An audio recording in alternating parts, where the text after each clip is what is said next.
Hi and welcome to what I'm calling my 3 times reboot. I'm doing 3 videos that I'm releasing all at the same time. So if you've reached me on this video, then we're off to Edinburgh for a day trip. I'm going to put a link to both of the other 2 videos at the end of this video. So if you jump on one of the other ones, you'll either take a walk around London with me, or we'll do a day trip to France to do some shopping.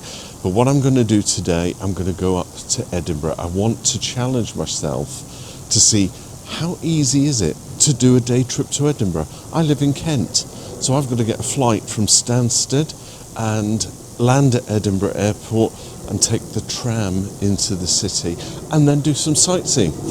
Because that's what you do when you go to Edinburgh, right? Now the big thing is, how much is it going to cost? So I'm kind of trying to do this on a budget shoestring, because I think that's what we all want to know. I watch a lot of travel vloggers and they tend to either put the price at the very end of the video or they never mention it at all. So first and foremost, I've got to get to Edinburgh Stansted. That's the flight. £38 one way. I could have paid £67 for parking at Stansted, but I've done a cheaper option. I've actually parked at Bishop Stortford. It's going to cost me £10.30 to park for the day, and then it's £9.60, I think. I'll put it on the screen anyway, to get the return ticket from Bishop Stortford station to Stansted station. 2 stops, that's all it is. So far I think I've saved myself about £40.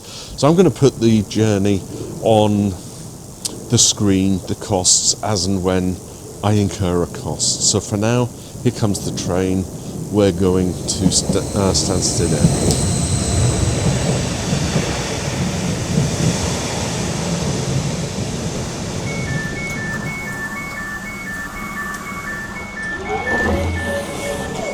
Stansted Airport. The next stop will be Stansted Mount Fitchett.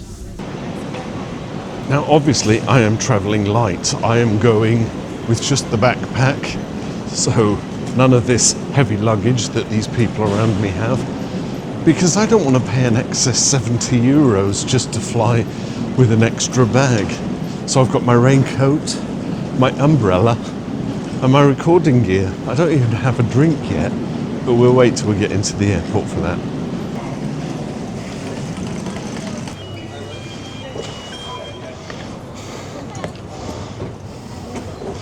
Haha, we're in. 8:30, and it's a Ryanair flight. There it is, RK9813. I'm not going to give you hundreds of footage just walking around here. It's all very exciting, it's all part of the adventure, but Edinburgh's going to be the adventure, isn't it? So yeah, I think I can get myself a coffee and relax until it's time to get on the plane. It's now 7 o'clock, so can't be too long, can it? Suitably refreshed, got my latte, and I've been informed that we're at gate 86, so 81 to 93 this way. Shouldn't be too difficult, should it? It's got no gate information there, but it did. The actual app told me it was gate 86, so getting a bit excited. Which one is my flight? There's something exciting about being at an airport, you know, with all the aviation fumes that you can smell and everything. Right, I asked the girl about filming, so I'll probably film walking to the plane, getting on the plane. I've got a random seat selection, so I don't think I've actually got a window seat, which is a shame, but you know, that's the extra price you pay, because they actually wanted to charge for seat selection, and I'm just not up for it. This is a budget trip to Edinburgh. Can I do it at the minimal cost or expense to me? I've got all those priority passengers paid an excess fee so that they could get in early. And there are only like 5 people in front of me.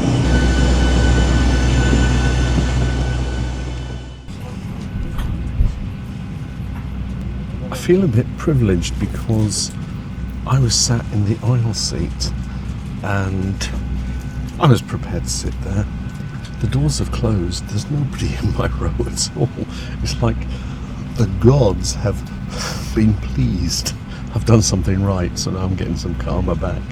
But what it means is we get a window seat, and it's not particularly great, but I will be able to film the takeoff and the landing, and maybe even just a little bit of B footage. Now, they did say stay in your allocated seat, 06C, right there, because the seat's been assigned based on ballast and weight ratio. I don't think me moving 2 seats along is going to change that, do you? If they tell me to move, I'll move back, but for now, we get window seat. Exits are also shown on the safety card. The nearest exit may be behind you. For your attention, please sit back, relax, and enjoy the flight.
Ryanair is delighted to welcome you to Edinburgh, where the local time is 9:30.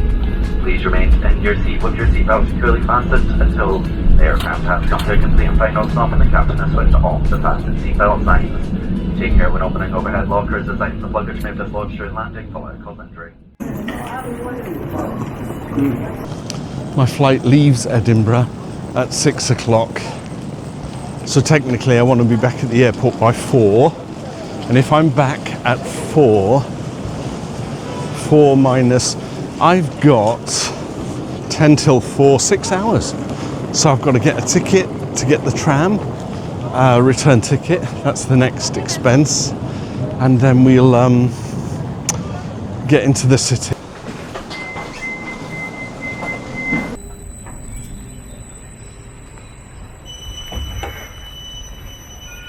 We're heading down to Princes Street because we'll take a left at the bottom of the junction here and head up to Calton Hill. Look at this. The Scott Monument, Edinburgh Castle in the background, Princes Street, and in the distance, Calton Hill. That's where I'm heading, folks. I've never been, I want to see it, even if it's raining. The map makes it look like there's actually quite a lot to see on here. I was more or less just interested in the National Monument. There's the Nelson Monument, the Portuguese Gun, the City Observatory. Let's go up. Let's see what's what up here. Am I going to be having some of this today? Everything I do gets me out of breath. Ah, Nelson's Tower, the National Monument, the observatory. We'll go and have a look at the monument in a moment. I just want to see the view from the edge here of the city. You do get a spectacular view, don't you? You can see the Scott Monument and Princes Street down below. That's where I'm planning to be at the end of the day, if I can muster up the energy. So where am I going? There's Arthur's Seat up in the hills. Been up there. I'm not doing that today. Where the cranes are, just below, might get a better view from the other side, is Holyrood Palace and the Parliament. And then Royal Mile starts kind of where those cars are down there and disappears all the way up. So quite a few things to visit. Let's have a look at the monument while we're up here. Is it not the most bizarrest thing? And I guess this is why they call Edinburgh the Athens of the North, because of these immense pillars. And it does look Greek, doesn't it? It's all Greek to me, mister. So we've got a view of the Forth. There's a cruise ship out there. Wow. We just need a bit of blue sky. But I'm not going to tell you that it's Scotland and it doesn't get sunny and hot here, because it does. Scotland is known for such extraordinary blue skies and hot temperatures, but because it comes across the Atlantic drift and the drift goes over Ireland and then hits the Outer Hebrides and then travels across, you get varying degrees of weather up here. So you'll get all 4 seasons in one day. Well, you won't get snow, not this time of year, but in winter you might. So that's the Nelson Monument. So I'm going to head down to Holyrood Palace now and just see what's what down there. Yeah, that's the Royal Mile. That's where we're walking up in a minute. That goes all the way up to the castle. And that's the Parliament building. That's kind of a back entrance to the castle. Holyrood Palace. I'm going to see if we can get into the grounds. Look, it's £11.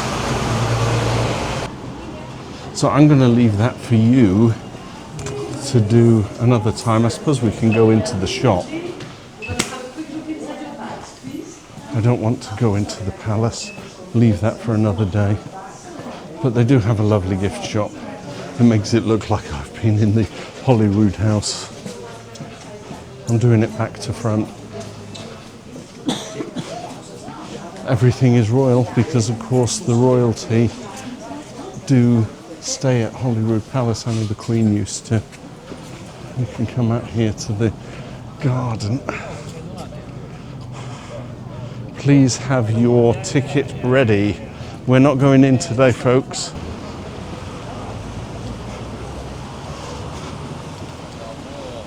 And you know what the cheekiest thing is? For the old Instagram, I can poke my camera through the railing and take a photograph and it'll make it look like I was here. Let's have a look. It is majestic inside. If you're coming down here, then it's worth a visit. You've got the old abbey in the background and the Holyrood Palace sitting at the foot of Arthur's Seat. Where can I get the best angle to try and get everything in? Something like that, eh? Without the white gazebo there. Here's a photo. I think what I'll do as I'm going up, just give you some of these amazing buildings. That's the Milton House Public School.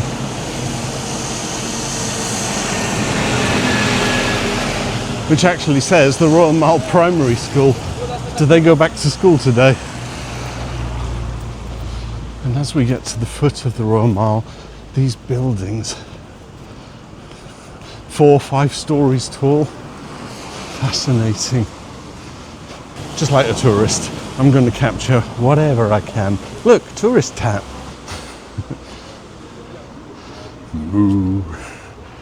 Look, you can get yourself some bagpipes. Across the road it says the Museum of Edinburgh. But we've got Canongate Kirkyard here. Who's this chappie? Looking rather dapper. Robert Ferguson Scott, poet. The Canongate Kirk. In 1688, King James VII ordained that the mortification of those moody granted in 1649 to build a church should be applied to the erection of this structure. Look at this. Do you do this if you're touristing? Just stop and look in windows. Looks great. I'm just not a fan of fudge. It's too mushy in my mouth. A little bit like brownies as well. Not a fan of brownies, not a fan of fudge. I will have some tablet though, and I'm talking Scottish confectionery. I'll show it to you when I get some. Right, where's John Knox's house? It's just up here, I'm sure. And who was John Knox, you ask? Well, he was a religious reformer, and he is the man responsible, I think, and you can correct me in the comments if I'm wrong, that he was the man who brought Protestantism to Scotland and basically turned the nation from Catholic to Protestant. This video is probably way too long now, isn't it? I've, you know, all the footage of the airport and everything, and I'm actually here, so I just want to capture stuff. Now, on this little road, and it's funny that I mentioned that I was in Scotland up until 1976. Mum and Dad used to come shopping in Edinburgh, and we'd come along, kids, you know, because obviously you've got to go with your parents when they're going in the car. And along this parade was a butcher's and a baker, and Dad would park in the little lay-by here. And I know this because I was always aware of the building, the lay of the land going down, and then one jutting out. Did I know it was John Knox's house? No, I didn't. But Dad used to park there. They would nip into the butcher's and the baker's. Not the candlestick maker though. Oh, I have a connection here. I feel like I'm coming home, but I can't tell you which one of these. Royal Mile Coffee. You know, any one of these could have once been a baker and a butcher's. Whiskey shop. Paisley Close. They've got a lot of these little closes going up and down. Tours of Scotland over there, look. We're almost at the top of the Royal Mile, and I'm looking for Cockburn Street because I want to nip down Cockburn Street before we go up to St. Giles Cathedral. They've closed off part of the Royal Mile for pedestrians, so that might be good.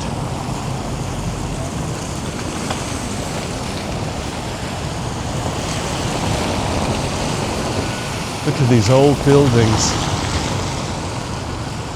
Hello, Edinburgh. I'm back with you. Do you remember me? As a child.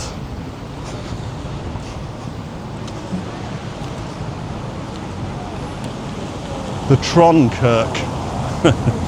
It sounds very science fiction, doesn't it? Not only have you got James T. Kirk, but you've got the Tron.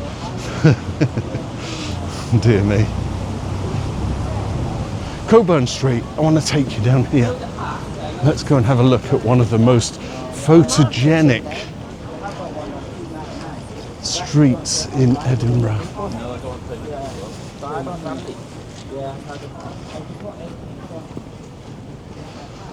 Because it twists and turns and goes down the hill, doesn't it? It's now 10 to 12, so I think I've been here an hour so far. So I'm wondering, is it lunchtime yet? Cockburn Street. All day breakfast, lunch and dinner. Some beautiful sights. I'm going to take a few snaps here. Here's a little gallery, 5 or 6 shots, that's all.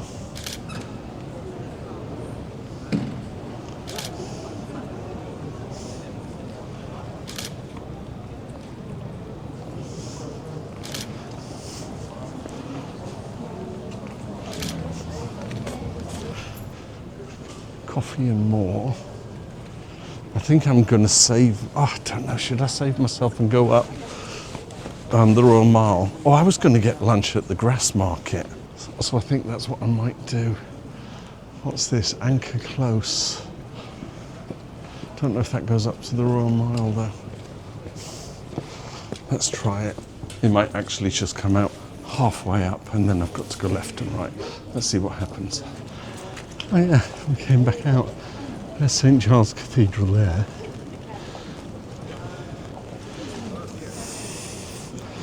Tourist information. I ate here with Lisa one time. Lisa and I came up to Scotland, singer in my band, and I seem to remember having probably the best burger I'd eaten, and it was in something like that, B&B, burgers and beer. Lisa, if you're watching, was that the place? That was a good tour we did together. I helped her discover Scotland. She then moved up here. And then she married a Scottish guy. And now she's got a little child. Everything turned out right. Yes, we got to go down here. Right at the end is where the statue for Greyfriars Bobby is. So having trekked up the Royal Mile, we're going to go down there, into the kirk, look at Tom Riddell's grave, into Grass Market, grab a bite to eat, and then we'll tackle Victoria Terrace and the castle. All done in a day. Completely wet and drucket, but there you go. Drucket is a Scottish term meaning you're drenched, basically. We've got the little statue here. There are stories that it's true, that something to do with its owner passing away or being stranded on a cliff or whatever, or and stayed with his owner till they were found. There's a plaque over there, so I'll go and read it in a minute. I don't know. Then there are stories that it's not true. So I think you have to take your pick, but here it is. We've got a little water fountain, and you're supposed to touch it for good luck, and that's why the nose is all worn out. It says over there what it is. I'm just going to touch the nose, okay? Because you're taking pictures. Oh, sorry. Give it good luck. Right, let's go and have a look and see what it says on here. Let's get some true gen. Bobby is the name of a Skye Terrier who belonged to John Gray, a night watchman for the Edinburgh Police. The two were inseparable for 2 years. In February 1858, Gray died of tuberculosis. He was buried in Greyfriars Kirkyard. Bobby, who survived John Gray by 14 years, is said to have spent the rest of his life sitting at his master's grave. So there you go. You can read the rest. But there's just one particular grave that I want to see. World famous, apparently, since the birth of Harry Pothead. Story goes that J.K. Rowling would come and get inspiration for names. You know, Voldemort and what was the name of the you can tell I'm a bit tired. Got up at 4 o'clock. You know, the wizard, the one that dies. I can't remember his name now. However, Voldemort was originally Tom Riddell, wasn't he? So I think his grave is around here somewhere. Not the actual Tom Riddle, you know, because I think the grave here is Thomas Riddell. Let's go and have a look. I don't think I've seen a graveyard so popular and so filled with tourists, and I can only put it down to this one thing. And it's not even an actual grave, but it is purported that J.K. Rowling got her inspiration for Tom Riddell here. Is it true? Is it not? You only need one folklore, one urban myth to happen, and the next thing you know, everybody thinks, yes, that's why. Thomas Riddell. Is it true or is it not? I don't know. However, walking through here, we've got this wall. It's called the Flodden Wall, and it's actually built as part of the external defences of the city. There's a plaque. I'm going to show you the plaque. We'll have a quick read of it. But look at this, another fantastic graveyard with the castle in the background. Doesn't that look amazing? That's a picture to be had.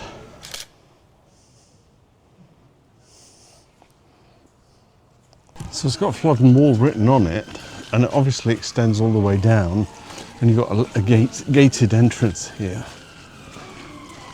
Let's just see what it says on the plaque here. The Flodden Wall was erected to protect the after the Scots' defeat by the English at the 1513 Battle of Flodden Field. Completed in 1560, the Flodden Wall strengthened the existing city walls, which date back to at least the 12th century. A feared English invasion never yet materialised. Never yet, I like that. I don't think the Scots have got anything to fear, do you? I think we've got more fear of, I don't know, something happening in Europe than the English trying to charge up here and take the Scots. I like Scotland. Feels like home. This is the road going down to Grassmarket. I think it's just at the bottom of the hill here. But these buildings, I can't imagine Merchant Street. Were they offices of their time? You know, 17th, 18th centuries. Commercial. Divino is Italian restaurant and bar there. And then you get these old 1, 2, 3, 4, 5, 6 story buildings. I'm wondering if they are the likes of private apartments now, you know, with a little gated entrance at the bottom. But they do look lovely. I'm going to get a shot of that.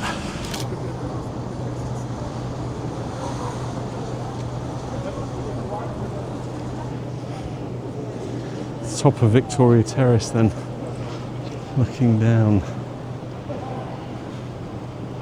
They've got some lovely touristy places here, you know, especially for photo opportunities. And I'm going to take one now, so here's a picture.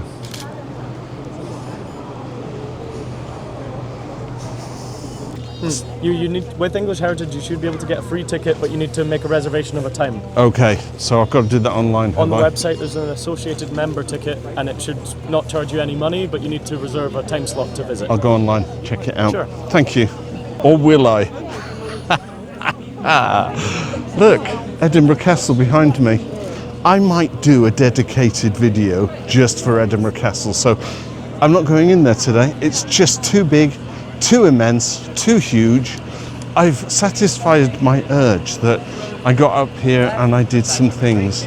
I'll have a little burst of energy after I've had something to eat, I'm sure. It is the heart of Midlothian.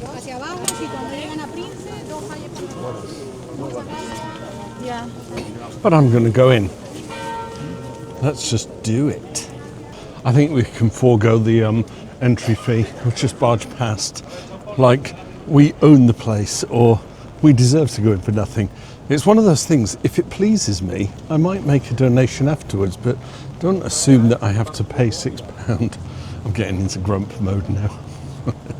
Plus I want to get dry.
we think he's buried here?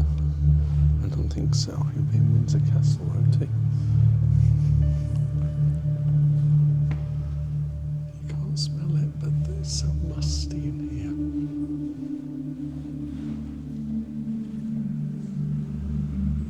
Astonishing. What maintenance they have to do on this.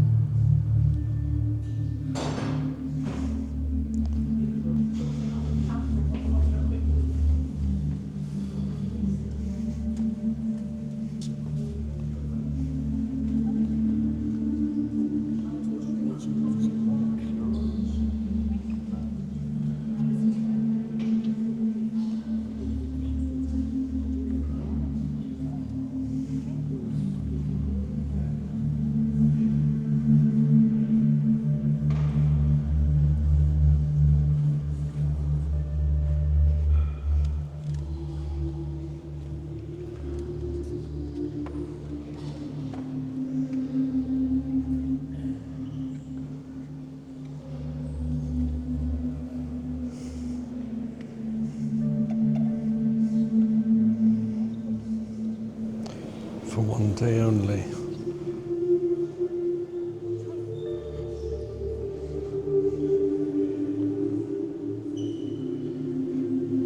Interesting that the ceiling looks like the Scottish Saltire.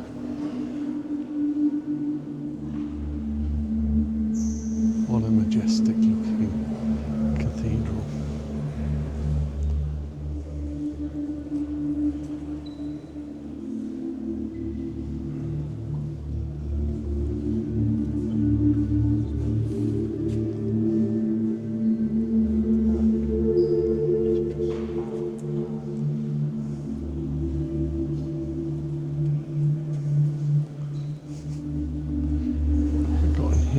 Chapel.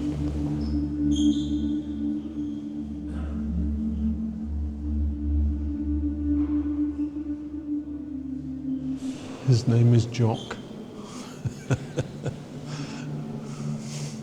How blasphemous of me.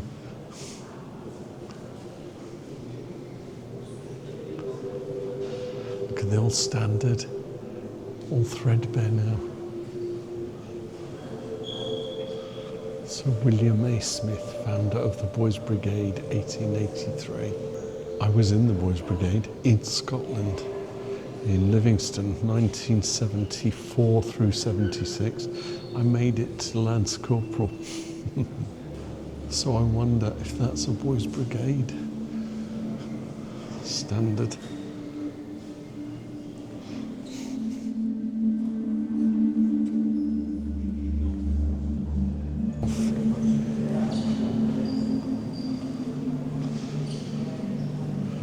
Not Ben Knox, if you're familiar with local hero.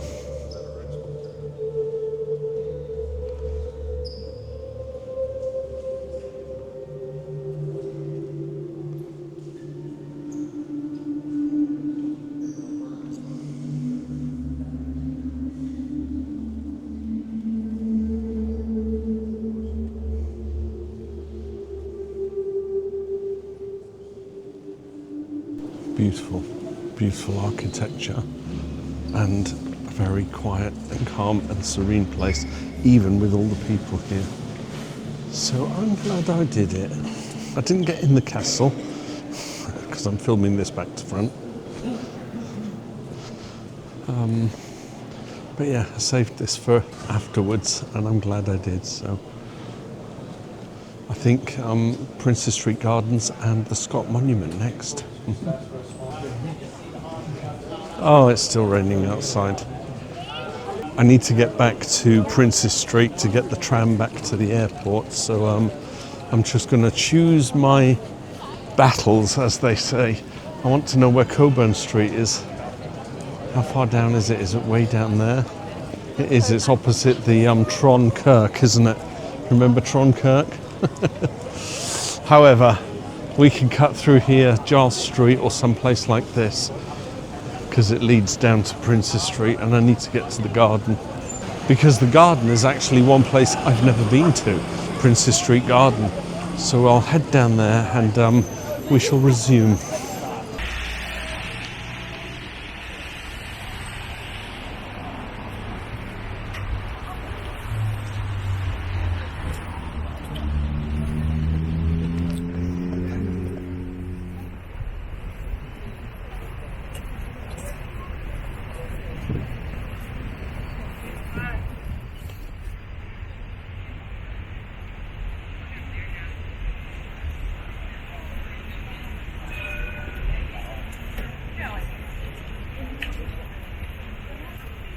I just remembered, I forgot to give you the breakdown, didn't I, of the whole journey. And so, how much does it cost for a single person to travel from Stansted, or in my case Kent, to Edinburgh, spend the day there and then get back home? By the way, it is 20:40. The next train comes along at 9 o'clock. I've got to get to Bishop Stortford. I'll probably be home about 11, half 11 tonight. So let's break it down. The trip was £38 each way, so 72, right? 38, 76 quid for the flight. I can work that. I can't remember what all the other costs were, so I'm just going to tell you what they were, and then we'll put them on the screen.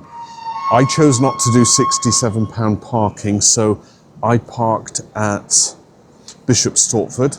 That was £10.30, I think. It'll go on the screen. Then I took a return ticket from Bishop Stortford to here, Stansted. That was £9.60. Already saved myself a whole bunch of money. Ancillary costs, this is coffees and the like. I had a number of coffees, croissants, that kind of stuff. So all the food and stuff, not lunch, but all ancillary costs, that's here. I then had lunch. I believe that was £12.60, but again, I'll put that on the thing. And then I bought some candy for the family. That was £12 odd. So in all, this is the total. Not bad for a day's trip. So what I'm going to do now is get this train that's just coming in, 2 stops to Bishop Stortford, and then kind of pray that my car is still there. That's what happens, isn't it, when you do these little trips? You leave your car somewhere that you're not familiar with, and the next thing you know, you get to the car park and there's no car. Can't work out if that's my hair going crazy. Quick, get on the train, because it leaves in 18 minutes. Thank you so much for watching. This, as I said, was part of my 3 times reboot. If you've not seen the other 2, the links are on the screen. If you have seen the other 2 and you like this kind of content, why not subscribe? I really would appreciate it. It would help the channel grow. In the meantime, thanks so much for watching and bearing with, and I'll see you in the next video. Bye for now. Here's the big tester. Everything that a YouTuber fears. Will my car still be in the car park? And there it is, waiting to take me home. Fantastic. That's all we needed, for the car to be there. Right, I'm going home. I'll see you in the next video.